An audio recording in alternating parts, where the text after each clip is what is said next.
Ready for an exclusive peek behind the curtain?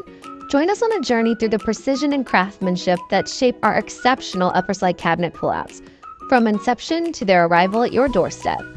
But before we get to the final product, let's rewind to where it all begins. Our craftsmen pre-drilling for the hardware after the wood parts have been sized.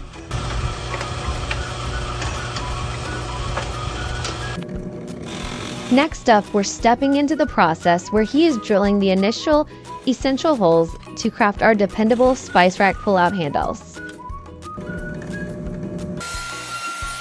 Now it's time for the handles to undergo their next transformation.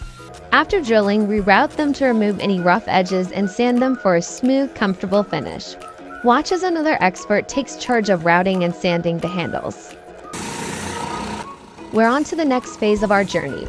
Watch closely as he expertly smooths the edges of the sides, adding another layer to our meticulous craftsmanship. The story continues. Part 2 is in the works, where we'll be revealing more about the crafting of our fantastic UpperSlide cabinet pullouts. Be sure to follow us so you don't miss out.